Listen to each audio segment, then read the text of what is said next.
and welcome to Absolute Zero. I am Rachel Appel, And I'm Bertrand. and this week we have scary food stuff. Yeah, food scares. Food scares, food myths. Yeah, so we want to talk about all the ways people get scared about what they eat, what they put inside their bodies, and whether such scares are founded, which ones are, which aren't, and how to distinguish between them, I suppose. Yep. Um, so, are we going to talk about OGMs? Oh, GMOs. Yes, that would be one scary GMOs, food oh my stuff. God, OMGs and stuff like OMG. that. OMG, a GMO. Yeah. Yeah. So, all right, yeah, we'll start there. Might as well. So, GMOs.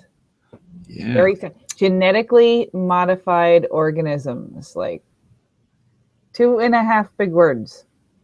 Yeah. Yeah. So yeah, genetically. So genetically modified. So it means that we are modifying the genome of some organism, which is what happens when sexual reproduction is happening, right? Or when there is a mutation. That's what happens when you do any kind of selection on organisms, right? You're selecting for certain traits, which is actually the same thing as selecting for their desirable genes. Oh, well, I mean, you jumped right into the explanation there. Oh, you mean I'm going all sciencey? You're Oh, going all shit. sciencey, wait. So Yeah. I think what happens is when people hear that phrase, sometimes they get this idea in their head and they conjure up a picture of a mad scientist in a lab coat splicing together genes, and here you have like half cantaloupe, half bat. What is it? Right? And I think that's, or you think about that little mouse Flying cantaloupe. How cool is that? flying cantaloupe, dude, right from the market to you. And it can even fly in the dark. I see no way this could possibly go wrong. Or Jurassic Park kind of stuff. Again, what could possibly go wrong? So I think that is the idea people get. But instead, you're telling me that sex actually does the same thing. Yeah, but let's pause for a minute. Let's think about crossing a butterfly with a spider, for example. Oh my God. Yeah, don't. Can we not? Oh my God. That's like Australia level Nope, nope, horror nope, nope, there. nope, nope, nope. Yeah. Yeah, but we are actually using animal genes in plants. Yes. So it does conjure those scary images of Franken foods and so how is that not dangerous? Well, How is it the okay? degree of what we're doing. So we might take maybe a trait for resilience against cold weather that we know is in a lower life form, and we might work off of something like that. It's usually not this, I guess, except for maybe the academic purpose, not for food consumption purposes. We're not putting, like ears onto food or weird, Franken conjuring ups of whatever kind of science fiction you could do. So it's mostly like a small thing that should be beneficial that, nature very well could and does select for in other cases. Just that we're applying some massive pressure to it ourselves. Okay, so is there any reason to believe that there is something intrinsically wrong with doing that? Because it's a new thing. It's Right. not exactly the same as selection, is it? Well, no, because we are putting the pressure on and we are directing the pressure, whereas selection is just simply to keep going, not in any Right, but particular we've been direction. doing that with food for millennia. I Long mean, time.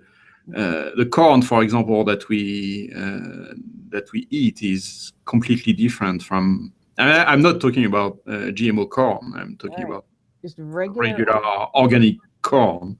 corn used to be more like a grass. Yes.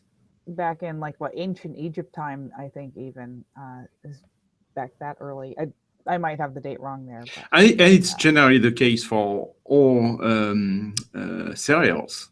right, right, right. Bananas. If you go look up wild banana or evolution of the banana, man, they're ugly, and they had a lot of seeds and not very much of that yummy banana meat, and there was a lot of black in them, so nobody likes the black part of a banana. And bananas also have the peculiarity that they are produced by cloning. Yeah. So they are actually all the same, which means that when there is a disease that appears that attacks bananas, all bananas are, there is no genetic variation, so they are very ill-equipped to deal with diseases. Right. And a whole variety of bananas can actually disappear this way, and it's happened. This brings up a great point. So genetic diversity is very important, right, for disease prevention and for survival in general because of that and the other traits, just having that nice diversity of traits. So bananas, one screwed, they're all screwed, right? Where with humans, we don't have quite as much diversity as some other life forms here. But it's the genius of sexual reproduction. It's exactly that it favors variation. It creates a variation with each generation because the genes from both parents mix in a random way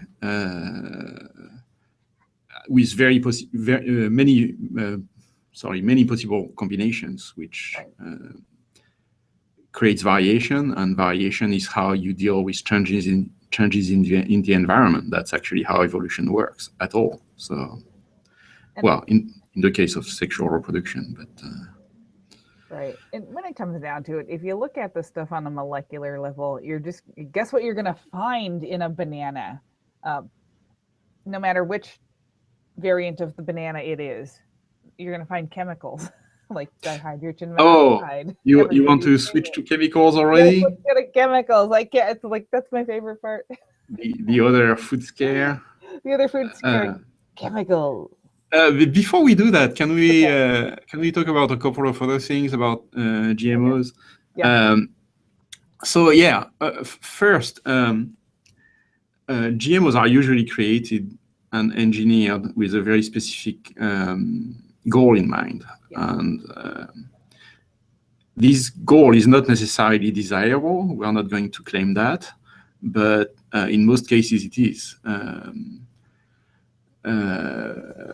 For example, if you modify a plant so that it doesn't need as much pesticides to resist some insects or some diseases, then it's actually a win because, well, less pesticides, right? So if you can show that the modified organism is actually not a risk, then there is a net benefit here.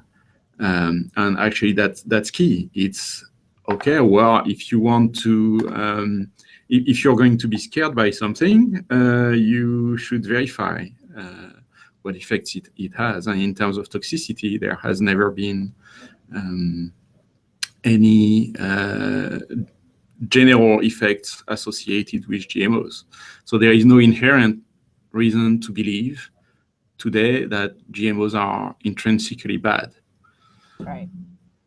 Which is very important. Well, look at what companies who are going to invest in GMOs, right? Even the dreaded Monsantos and whatnot out there.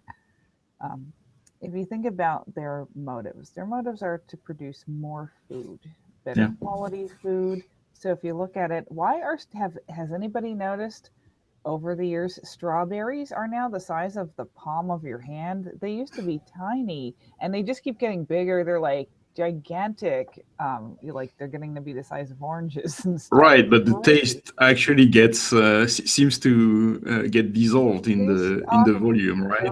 Same amount of taste in a bigger volume. That's that's not great.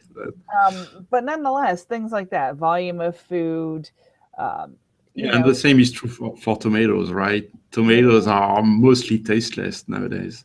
So it's supposed to be with those kind of motives, right? So it's not usually these terrible, we're putting thought controlling substances in your food kind of motives or things like that. Well, It's just so that they can make a profit. Monsanto has been shown to have some pretty shady commercial practices. Sure, But it tells you more about Monsanto than it tells you about GMOs. right. That's generally the thing, right? So you'll get a couple of bad apples in there. That happens. There are actually a lot of GMOs that are public domain and that are Right. really engineered to solve problems in developing countries and so on. Yeah, that was going to be my next point, like getting mass-produced food for those other countries. Because you know what? I think if your people are starving, it's okay if the strawberry is not quite as sweet as it used to be, or something like that. Yeah. So you've heard about the man who saved 1 billion lives? No, I don't. Maybe. So that's Norman Borlaug, who was a Nobel laureate and a biologist, and he's the father of the Green Revolution. Okay. And his work on that created that Green Revolution is credited for saving 1 billion lives. Cool. Through food engineering, basically. So that's an example where, I don't think you can think of anybody who saved more lives. Right. I mean, the people who come closest would be like Bill Gates, right? Because he's wiping out like polio and stuff like that. Well, not on his own. Right. Yeah, I mean, that's plus 1 billion. Nobody really comes close to it. Yeah. And I find it hard to criticize that. Right. Starving people or GMO food. I will take the GMO food. So this happened through evolution. So it would happen whether or not we got in there. It's just what we are directing it to do. Now, of course, again, it comes down to motives of the companies. Not saying people should just blindly trust the companies out there or anything. But that doesn't, again, that says more about the company than it does GMO specifically. Right. Yeah. If we are going to say that something is dangerous, we should find evidence for it. Right. And there is none. I mean, there are studies, but they have been mostly discredited. I mean, the one that adversaries of GMOs always quote is that study with rats that was actually retracted because the conditions under which it's been done weren't sufficiently good. So you want to switch to chemicals? Chemicals. Yes. Okay. Wow. Because everything is a chemical. Yeah, but they have scary names. Oh, yes, because every chemical does have big scary names, because everything has big scary names. If you go and you name it in Latin or in German, it's kind of scary too. But nobody uses German as a thing like that. It's Latin. Yeah, and it also has to do with how the nomenclature works in chemistry. Yes.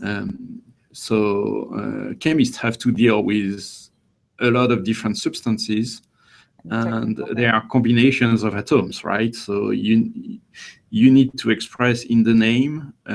It's not so much a name as it is a system of. It's a system for naming things. System of classifying and naming. It's a classification. It's a systematic naming system for stuff that you can build with atoms, right?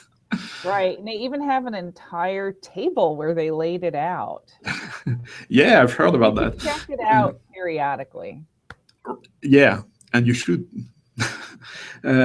But it's actually interesting to study some chemistry to actually try to understand the little building blocks for those words, because those building blocks are actually a reflection of the actual building blocks of those molecules. Exactly. For example, you can recognize substances that have the alcoholic group of atoms with the stuff that ends with nol, ethanol, methanol. All those are alcoholic are alcohols, but that have different numbers of carbons, but they all have this group at the end, which is the function for an alcohol. And there are lots that you can recognize: ethyl,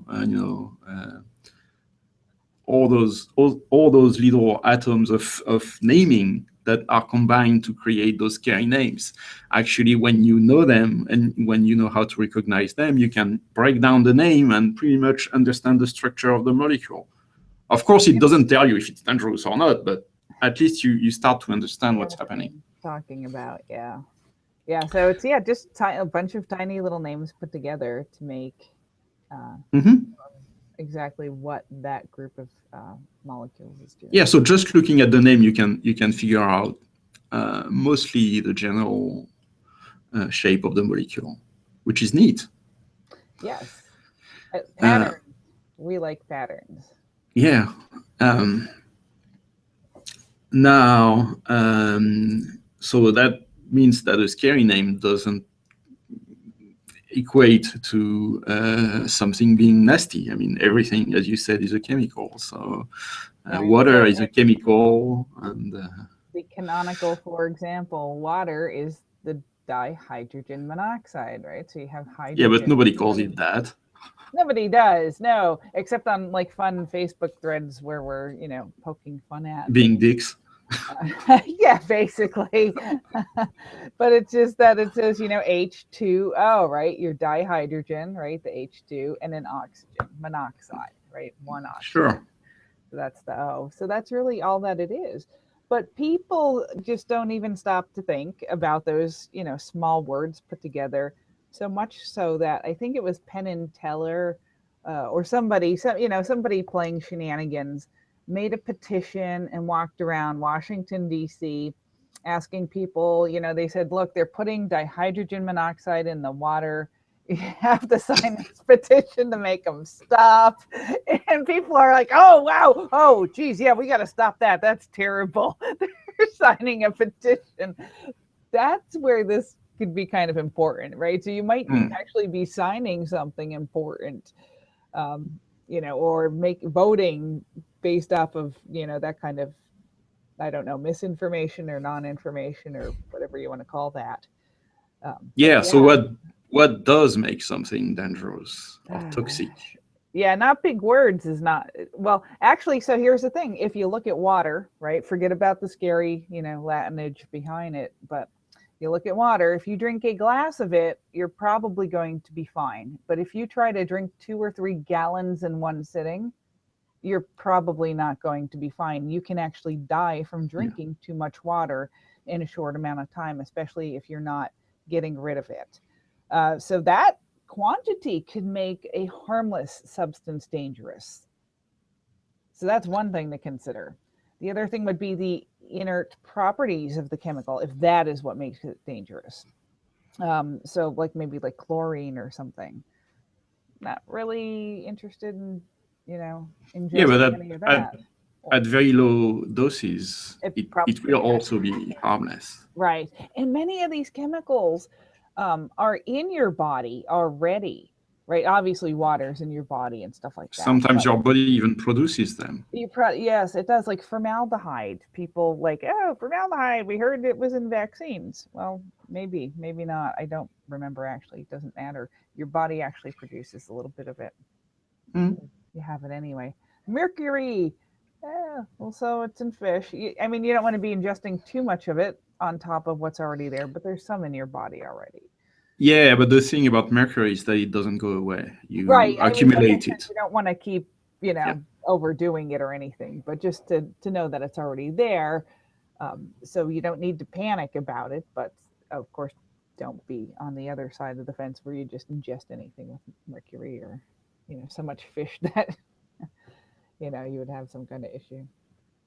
Yeah. Um, Chemicals, just it depends on how much, it depends on what it is, what kind of damage it can do. yeah, and how your body assimilates it, how Exactly. your body processes it. Some toxic substances or some substances at toxic dosages uh, would you would be sick for a while, and then you would evacuate it, and you're good. Oxygen is a chemical. You Yeah, kind of need that one too. sure. And some others you are actually like mercury going to accumulate in your body because it's going to be assimilated and kept in the body. But so what I just said about toxic substances going through your body and being evacuated, does that make you think about something else like detoxification? Oh, well, it didn't right off the bat, but yeah, now that you say so, Yeah. So how about we talk about that? we can. Because you can't go on Facebook nowadays without seeing people talking about detox and stuff like Diet. that. Yes. Drink a broccoli shake every day, 3 times a day for a week, and you will detox your life. Yeah. You'll make more money, have more friends, and win the lottery. Call this number. We have the shakes. Yeah, that's usually how it goes, right? There's Yeah. often an advertisement with these things. But no, first of all, you cannot detox like that. The only thing that you can detox from is if you are a drug addict or an alcoholic and you're going through a formal rehabilitation program, detoxification. And that is not really what you think. And people are very, very sick and can die. If you're an alcoholic, you can die from going through detox. It's very dangerous to do. So, you know, it is not that. So, this detox is getting rid of what? I've never heard anybody tell me exactly what the toxins are. They Yeah. may come up with any names, small or big, scary names, It makes me or think of how. Scientology claims, that you have some mysterious entities in your body that you need to Sounds like evacuate. demons. What's the difference? Why Yeah, is it not demons then? yeah, Demons exactly. are Toxins are the new demons. I mean, not to say that toxins don't exist, but they are not what those people claim they it's are. not what people think they are. Another thing is, I think people don't realize the digestion problem. And my dad used to get this wrong. He would think that if you took, like, say, fish oil pills or, uh, garlic oil pills, things like that, then, because it's like an oil substance, then it would lubricate your joints. And I'm like, the oil doesn't just go down your throat and then off and right to your joints. It actually gets digested and converted through chemical processes, as if you took those and put them inside of little beakers in the lab and put um, I, the chemicals from your stomach and intestines in there. I said that's, it doesn't just kind of go to where just straight to your joints. That's not how it works. Yeah, and So nothing that people kind of nothing have that you ingest, that's nothing how it that you ingest is going to clean your body from those mysterious toxins. works. You Right. have organs that That actually do that. Yes. take out the harmful stuff For from example, your when you body. drink alcohol, your Mhm. stomach is what immediately absorbs the alcohol, sends it straight over to the liver. The liver processes that. Um, so when you're drinking and then you're peeing all the time, it's just because all that extra water in the beer is going through, but all the toxins and alcohol is going out through the liver, other means. So yes, and other organs filter out all kind of impurities. So it's not, everything's got a job to do in there. It's not just hanging around doing nothing except the appendix, apparently. Is it the appendix or the other thing? What? The organ that you don't need. Let's see. Oh, the appendix? Yeah, yeah, Yeah, it's vestigial. yeah. It's the appendix. I forgot which one it was. So other than that freeloading thing, the rest of them are all pulling their weight. The rest of your organs. So yeah, detox is, you just can't do that. Yeah, so you can help your organs processing stuff, but drinking grass shakes or whatever they are, that's not going to help. It's just going to be hard to digest, and Probably give you diarrhea or something yeah, anyway. yeah, if you can digest it at all. That. In the case of yeah, in the case of grass, you actually don't digest it because we humans are not equipped for that. Right. We're not out. So what can we eat or not eat then? Is it Let's see. So food, right? Yeah. How much should we trust our supermarkets? So if they're fresh fruits and vegetables, right? They're generally it's going to be fine. You probably want to wash them. Even I like to wash them even if they're pre-washed anyway, right? Because people are touching them and stuff like that, right? In the market. Yeah, sure, but maybe the best advice in terms of choosing what you eat is probably to eat a lot of fibers, right? Well, yeah, and that is fiber, right? Fruits and vegetables, lots of Yeah. fiber. And if you go for meat, of course, fresh meat and everything. Really, I think where you have to watch packaged foods and things like that, but that's going off into diet and nutrition, right? But you can always read the labels and see what's in them. And now that we know that those big scary words are broken down into little chunks of things, you can see in the labels that some of the food is just food that happens to be produced in such a way that makes it amenable to making lots of that kind of food. And it started as the wartime efforts, right? Trying to mass produce and mass store food for us as many things come about during war. So that should help us read the labels if we're good, if we get a little better with familiarizing ourselves with how, chemicals and foods are presented. Um, but the food industry does some pretty gross stuff. I Yeah. mean, for example, Like Hot Pockets, you mean? hmm? When you say pretty gross stuff, I think Hot Pockets. Yeah.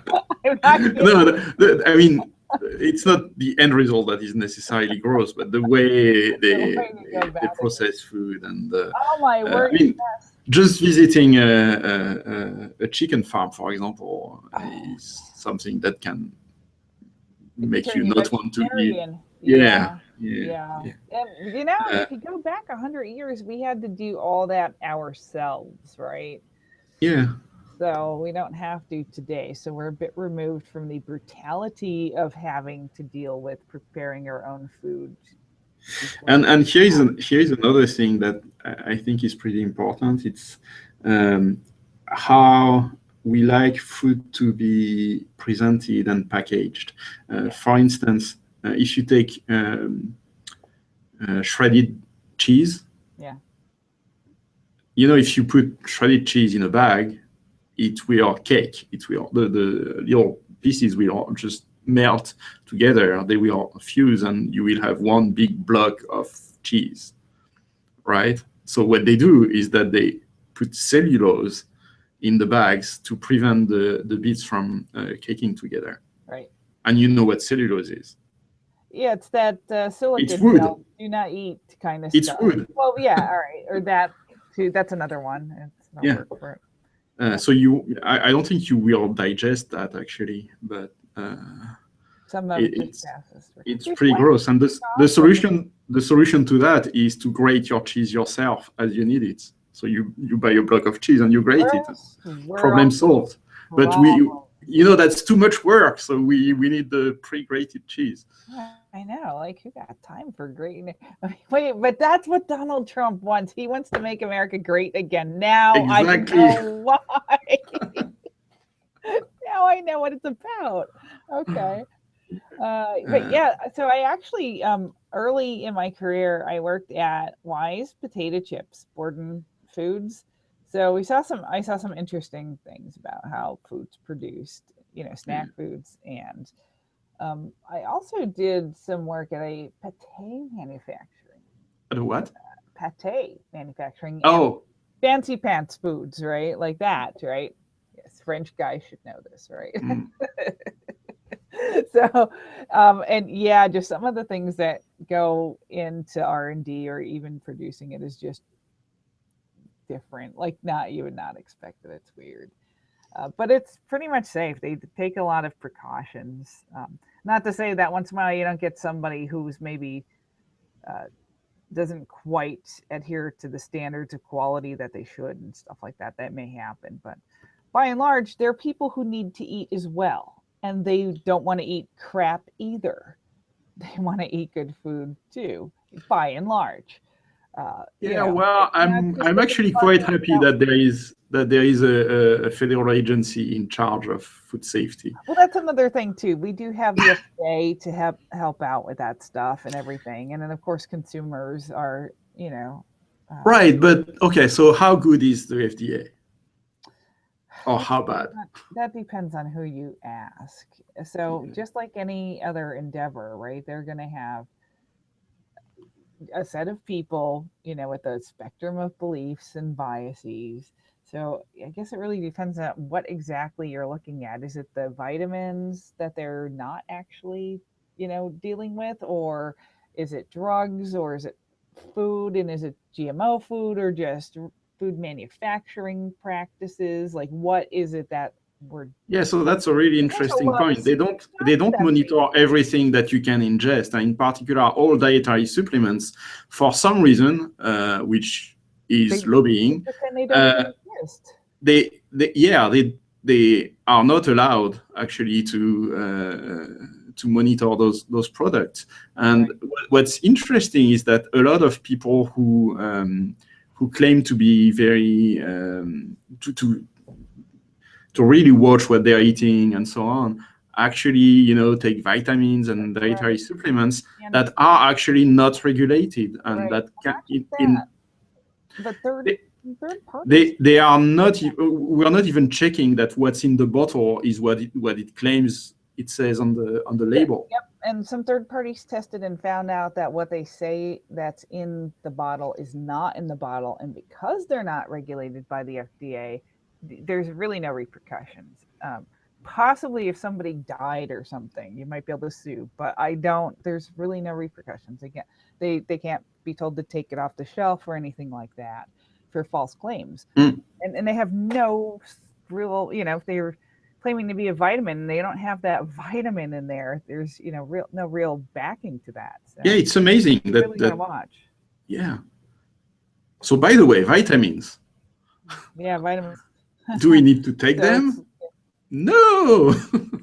that's what my doctor said. Is actually two doctors said. They said, yeah, if you're basically a healthy individual, you Yeah. should be getting the vitamins you need out of your food. You might not get 100% of every single vitamin every day. Sometimes you'll be over on this one, under on that one. It should basically even out over a week or so. Um, so that should be fine. Now, of And the course, risk of scurvy is very, very low. risk, especially if you're in the US. Wow, if you're not a sailor in like the 1800s, you should totally be fine with the risk Yeah. of scurvy. Now, some of them, like vitamin D, you might get a prescription from your doctor if you live, like, where you live in Seattle, or Yeah, I was I live going in to say that Pennsylvania. that's what my doctor In the told me. winter. It's yeah, in some cases, if you don't get enough sun, you might want to take a Yeah, so supplement, but once in a while, a that's about the only reason. particular supplement, and then just get it through your insurance. It'll be cheaper, and you'll actually get something. If it's a prescription, it will be regulated, and What it for a claims. fact Yeah. it is that vitamin. Mhm. Kind of like prenatals. You know exactly what's in there to regulate it and test it. Yeah. So the only supplement I take is fiber supplements because you cannot really take too much of that stuff. Right, right. Yeah, I do the vitamin D, so I just get it from my Yeah. endocrinologist.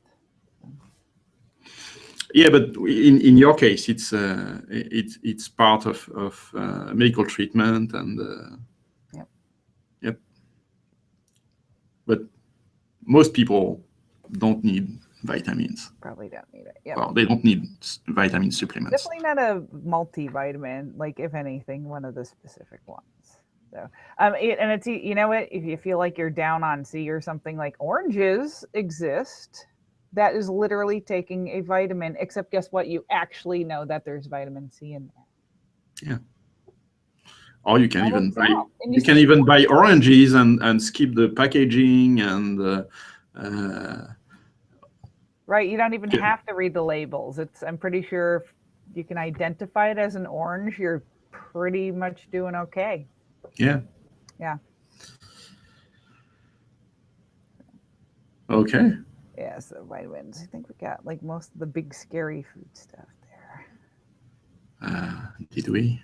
The only other scary food stuff would just be if you're traveling, but that's just a whole different kind of scary stuff. Not necessarily to do with science. It's just cultural scary. Yeah. Should we be eating insects, for example? Actually, somebody had a TED Talk. I meant to watch it.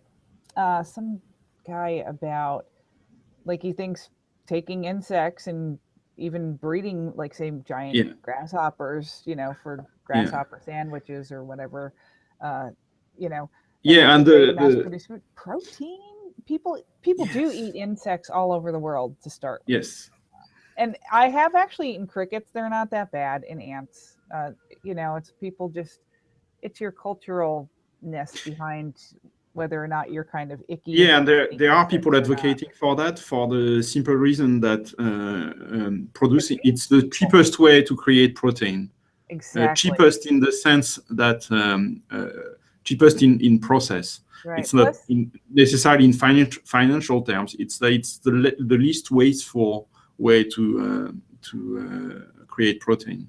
Right. Plus, it may even be acceptable for. I mean, I don't know exactly all the ins and outs of veganism, but I'm thinking, because it's about so many people being. Oh, I'm sure vegans would find that offensive. But possibly fine with vegans, right? Because it's an insect as opposed to a higher life.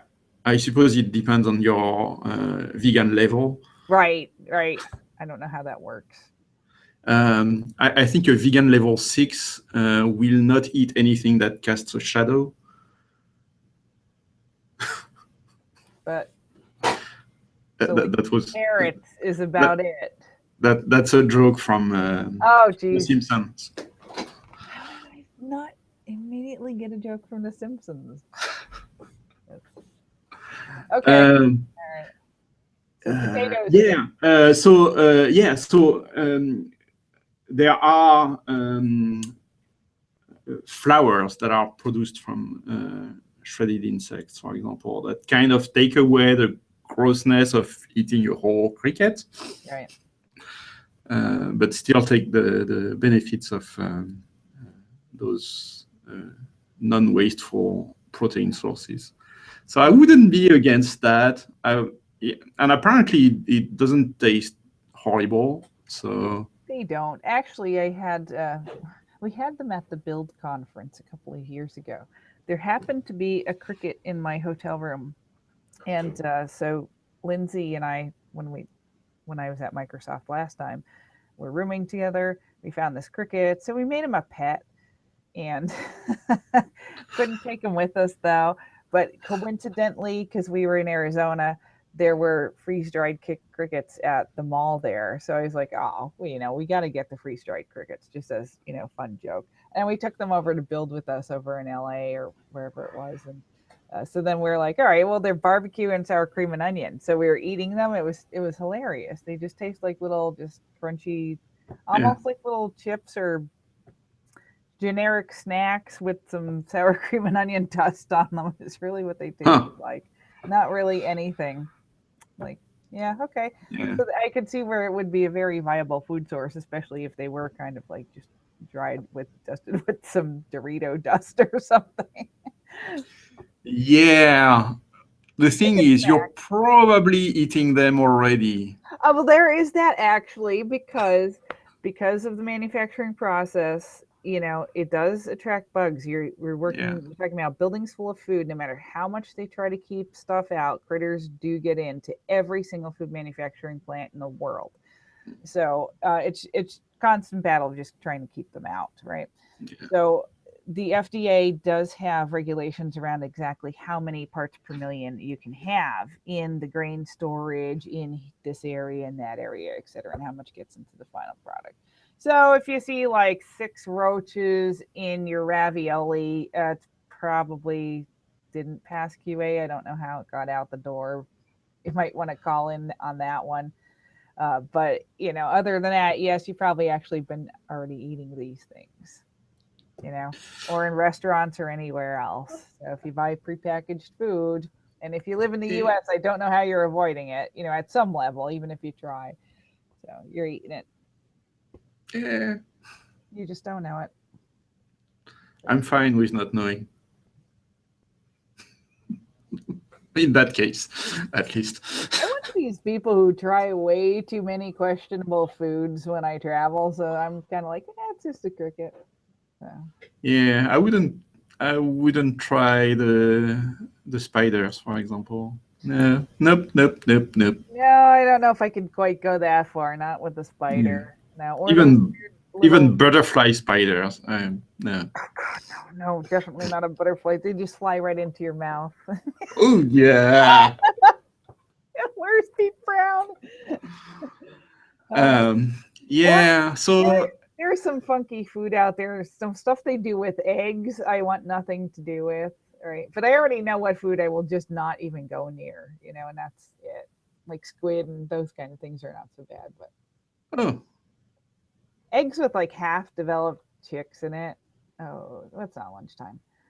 Stuff like that. I try to be a culturally aware person, but I just can't. Can't eat spiders either. Just can't do it. Except in your sleep. Well, if I don't know, it's okay. Oh well, on that note.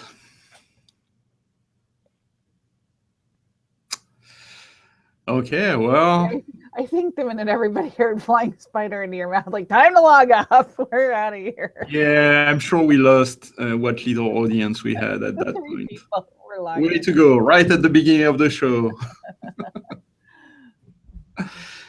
Okay, well, this has been another episode of Absolute Zero. And we'll talk again. We'll talk again next week. Mm-hmm? Yeah. Sorry? Things and stuff next week. Yeah. Same bad time. Same bad channel. Yeah, what shall we talk about next week? Things and stuff. Yeah, things and stuff. Sciencey stuff. Cool. Nerding. Yeah. See you next week, folks. Bye-bye.